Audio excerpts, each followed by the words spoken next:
Wizards, it's me, it's DMC. I haven't made a video in a little while, and obviously we made the series last year, which was a lot of filming, but I haven't made one of my own videos in a little while. And particularly since the series, a lot of you have been messaging and sending emails and asking for advice as to how to be a magician or improve your magic. So I thought I'd throw together a handful of ideas. Now, none of these are golden, scientific, sacred rules. They are literally my thoughts on things that I think as a kid would have been useful to me to think about. So by all means, pick a mix or ignore them completely. This is just my thoughts. Rule number one is experience magic. Experience as much magic as you can, as soon as you can. There's this, I think, paradox in magic. The more you learn about magic, the more secrets you learn, the less magic there is, because of course you begin to understand it. And so I think it's really important when you're starting out, before you get super knowledgeable, is that you experience it and you remember that feeling of watching beautiful magic that just blows your mind, because that'll disappear the more you learn. So as soon as you can, if there's a magic show or local magicians that you can go and watch, buy tickets, go and see them, and just fall in love with that feeling of watching magic. So rule number one, experience as much magic as you can, as early as you can. Rule number two is cover as many bases as you can. And by that I mean, there are so many styles in magic. It's card magic, coin magic, rote magic, stage magic, silk magic. I would say that strategically, one by one, take time to practice and study and learn each respective area, because you'll never know which area you might just fall in love with. You might pick something up and play with it and share it with someone and be blown away by the response that you get and do it forever. So I would say, again, as early as you can, take time to cover the bases, the different genres of magic, and study and practice them as best you can. I'd say mentalism, mind reading, is probably best left a little bit down the road. I'd say that what's required of a performer as a mentalist is a little bit more than the other, certainly a lot of the other styles of magic, in order to effectively and convincingly sell mentalism. You need a real confidence as a performer. So absolutely hit mentalism, but probably a little bit down the road. So rule number two is, again, as early as you can, take time to study all the different styles, the different genres of magic. Rule number three is read as much as you can. I think that in this modern world of downloads and DVDs and constant new releases that are coming out all the time, some of the most incredible classic books of magic are being slightly lost in this ocean of new material. You will learn so much more from a book than you ever will from an hour or an hour and a half's DVD. And actually, some of the oldest books are some of the best resources for all styles of magic. The Tarbell course, it's a series of 8 books. It's a huge course. It was written almost 100 years ago, is still the definitive course on magic. It covers everything. Everything you could ever wish to know about magic is in Tarbell. It's expensive, it's a few $100s, but it's phenomenal. It's a lifetime of magic. So absolutely save up, maybe buy them a book at a time, and then just pour over and study each of those Tarbell books. For card magic, Expert Card Technique is a brilliant book.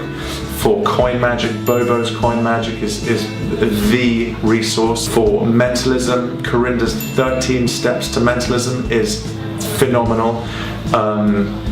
Those 3 will get you going. And then of course down the road, again, the classic texts, Di Vernon, Ed Marlowe, Larry Jennings. Look up online, find the books that are in the area that interests you, look at reviews and buy them up. I cannot tell you how much more you will learn from books than any other style of learning. So read, read, read.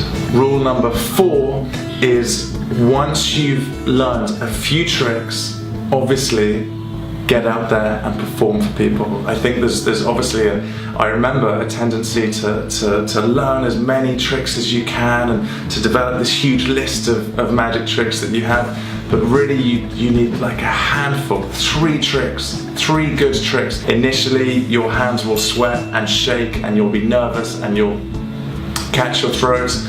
But after a short period, you will get more and more and more comfortable, and the tricks will get better, and then you can broaden your repertoire. But to start with, get a handful of tricks, 3 tricks, and just get out there and get in front of people. Rule number 5 is an extension of this, and it's find enthusiastic people. Find people who enjoy magic. Obviously, a lot of people love magic, a lot of people really enjoy it. A number of people don't enjoy magic for whatever reason, and that's fine. Some people don't like fishing or rock music or horror films, that's fine. Some people don't like magic. Deal with it and just avoid them. I would say that particularly early days when you're looking for confidence and trying to get comfortable with performing for people that aren't crazy about magic, they're only going to knock your confidence or goof you up or try to mess up the tricks. So avoid those people. Find a relative or find friends or find people at school that you can sit down with who love magic, they're really into magic and what you do, who are just going to enjoy it, and if it goes wrong they say don't worry, do it again, or maybe try it this way, and they'll give you advice and everybody wins. So rule number 5 is find people who enjoy magic, find people who are enthusiastic about magic and do magic for them. Avoid the grumblies. Rule number 6 is focus on the quality of your magic. I think it's one of those things that I know I did when you're starting out. You want to try this style or that style, or try to dress or present in a certain way. The quality of your magic speaks for itself. So focus on the trick, just the trick. Who you are and the style of your performance, all of that will come down the road, and it'll happen organically, it'll happen when it happens. So rule number 6 is focus on the quality of your magic.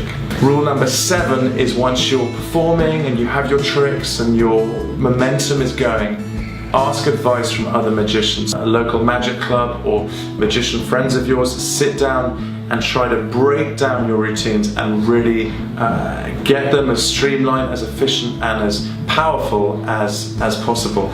Write to famous magicians. There are so many ways now of contacting famous magicians.